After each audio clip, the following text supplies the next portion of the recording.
I don't know about you, but I am guilty of rethinking an event that's happened in the past. And so are a few of my clients because they share with me, gosh, Leslie, I wish I would have said something different. And I keep replaying the event over and over in my head. Guess what? That doesn't help anyone. So, my message today is to stop the replay and do this instead. First, when we share a message, be concise and be focused. Many of us have so much we want to share, we want to say, and we try to cram it all in a short period of time.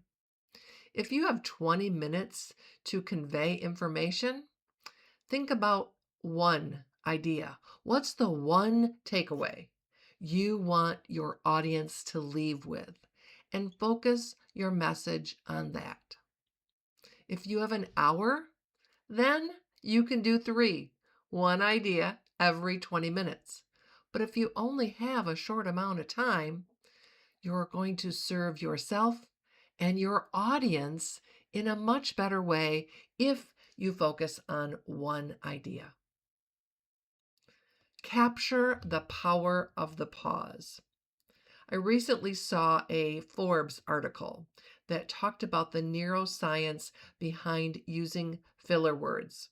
You know, the words that creep in, like, so, which I am guilty of, um, and all of the things that really don't add to what we're saying, yet creep in to our communication, sometimes without our awareness.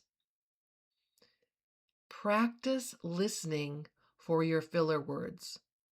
Toastmasters is a wonderful organization that helps speakers do exactly that. So, if that is in fact your struggle, maybe consider joining a group because they will count them as you share your presentation. And the beauty of that group is every week you have an opportunity to share in a presentation format. Practice putting a pause in place of where you typically say, um, and so. The Forbes article talked about how filler words create the fight or flight response in humans. It signals danger. And when we're in casual conversation, they are more acceptable. When we're leading our team, when we're presenting to the board, when we're sharing information with a client or a pitch or a presentation that is more formal, filler words cause the audience to tune out. And if we've spent time trying to get in front of a group, whether it's the board of directors for our company or a prospecting call, we don't want them tuning out. We want them tuning in. So practice the pause. And if you get lost in your presentation, which I have been known to do, a simple, let me rephrase that, or let me simplify that, or to summarize, having a few of those expressions in your back pocket, so to speak. In other words, you've practiced them and you know if your thoughts start to get out of control and you're getting ahead of yourself in your presentation and you're speaking way too fast and you forgot your train of thought, taking a deep breath and a pause and saying something to the effect of, let me start that again. Or just a minute, I've lost my train of thought. I often say my thought train derailed. I'll come back to that. I'll continue on. And when we're processing the event in our heads the next day, see what you can learn from the event. What will you do differently next time? And avoid or stop beating yourself up over what you said, what you didn't say. What's done is done.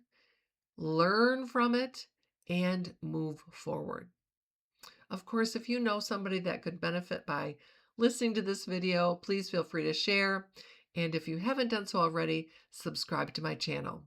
So pay attention this week to the thought train that you have about prior events and say to yourself, what's done is done. What can I learn? How can I move forward?